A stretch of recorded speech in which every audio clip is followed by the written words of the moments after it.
Hi all, ಎಲ್ಲರಿಗೂ ನಮಸ್ಕಾರ. ನಾನು ಚಂದನ. ಇವತ್ತು ನಾನು ಹಳೆಯ ಸೀರೆಗೆ ಯಾವ ರೀತಿ ಕುಚ್ಚಾಕ್ಬೋದು, ಡ್ಯಾಮೇಜ್ ಆಗದೆ ಯಾವ ರೀತಿ ಕುಚ್ಚಾಕ್ಬೋದು ಅಂತ ತೋರಿಸ್ತಾ ಇದ್ದೀನಿ.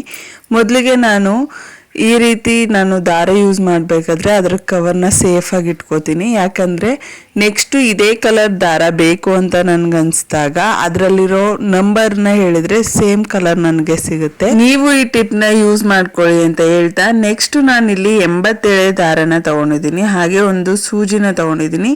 ಈ ಸೂಜಿ ನೀವು ದಾರ ತಗೊಳ್ಳೋ ಪ್ರತಿಯೊಂದು ಅಂಗಡಿಲೂ ಕೂಡ ಸಿಗುತ್ತೆ, ಕೇಳಿ ನೀವು ತಗೊಳ್ಳಿ. ಒಂದು ಸೂಜಿ 5 ಇಲ್ಲ 10 ರೂಪಾಯಿ ಇರಬೇಕು ಅನಿಸುತ್ತೆ.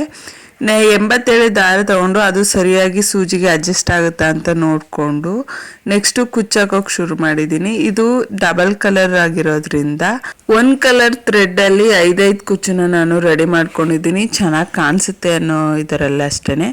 ಇವಾಗ ಒಂದು ಕುಚ್ಚಿಗೆ ಆಗೋ ಅಷ್ಟು ಅಳತೆಯಲ್ಲಿ ಸೂಜಿ ಒಳಗಡೆ ದಾರನ ರೆಡಿ ಮಾಡಿಕೊಂಡು ಈ ರೀತಿ ಹಾಕ್ತಾ ಇದ್ದೀನಿ. ಈ ರೀತಿ ಹಾಕೋದ್ರಿಂದ ಸೀರೆ ಯಾವುದೇ ಡ್ಯಾಮೇಜ್ ಆಗಲ್ಲ. ನಾವು ನಾರ್ಮಲ್ ಆಗಿ ಫಸ್ಟು ಯಾವುದಾದ್ರೂ ಸೂಜಿಲಿ ಸೀರೆನ ಹೋಲ್ ಮಾಡಿ ನೆಕ್ಸ್ಟು ದಾರನ ಹಾಕ್ತಿದ್ವಿ, ಆಗ ಸೀರೆ ಹರಿಯೋ ಚಾನ್ಸಸ್ ಜಾಸ್ತಿ ಇರುತ್ತೆ.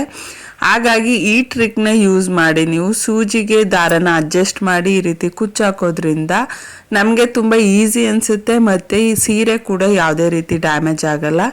ನೆಕ್ಸ್ಟು ನಾನು ಕುಚ್ಚನ್ನ ಕಟ್ತಾ ಇದ್ದೀನಿ. ಗೋಲ್ಡ್ ಥ್ರೆಡ್ಡು ನೀವು ಜಾಸ್ತಿ ಕಟ್ಟಿದಷ್ಟು ತುಂಬ ಚೆನ್ನಾಗಿ ಕಾಣಿಸುತ್ತೆ. ಸಿಂಪಲ್ಲಾಗಿ ನಾವು ಬೇಬಿ ಕುಚ್ಚನ್ನ ಹಾಕೋದ್ರಿಂದ ಈ ರೀತಿ ಗೋಲ್ಡ್ ಥ್ರೆಡ್ನ ಒಂದು ಸ್ವಲ್ಪ ಜಾಸ್ತಿನೇ ತಗೊಂಡು ನೀವು ಹಾಕೋದ್ರಿಂದ ತುಂಬ ನೀಟಾಗಿ ಕಾಣಿಸುತ್ತೆ. ಹೋಲ್ ಸ್ಯಾರಿ ಇದೇ ರೀತಿ ಬೇಬಿ ಕುಚ್ಚನ್ನ ರೆಡಿ ಆದಮೇಲೆ ಕೊನೆಗೆ 2 ಸೈಡು ನಾನು ವೈಟ್ ಸ್ಟೋನ ಅನಿಸಿದ್ದೀನಿ, ಯಾಕಂದರೆ ಅದು ಲೈಟಿಂಗ್ಸಲ್ಲಿ ತುಂಬ ಲುಕ್ ಕಾಣುತ್ತೆ ಅಂತ ಹೇಳಿ. ಇದು ನನ್ನ ಕಸ್ಟಮರ್ 30 ವರ್ಷದ ಹಳೆ ಮದುವೆ ಸ್ಯಾರಿ ಆಗಿರೋದ್ರಿಂದ ನಾನು ತುಂಬ ಜೋಪಾನವಾಗಿ ಹಾಕಬೇಕಾಗಿತ್ತು. ಹಾಗಾಗಿ ನಾನು ಈ ರೀತಿ ಮಾಡಿದೆ. ಈ ಟ್ರಿಕ್ ನಿಮಗೂ ಯೂಸ್ ಆಗುತ್ತೆ ಅಂತ ಈ ವಿಡಿಯೋನ ಮಾಡಿದ್ದೀನಿ. ಹೋಪ್ ಈ ವಿಡಿಯೋ ಎಲ್ಲರಿಗೂ ಇಷ್ಟ ಆಗಿದೆ ಅಂತ ಭಾವಿಸ್ತಾ, ಯಾರಾದರೂ ನಿಮ್ಮ ಸ್ನೇಹಿತರಿದ್ರೆ ಈ ವಿಡಿಯೋನ ಶೇರ್ ಮಾಡಿ, ಅವ್ರಿಗೆ ಯೂಸ್ ಆಗುತ್ತೆ. Thanks for watching. Do subscribe for more videos.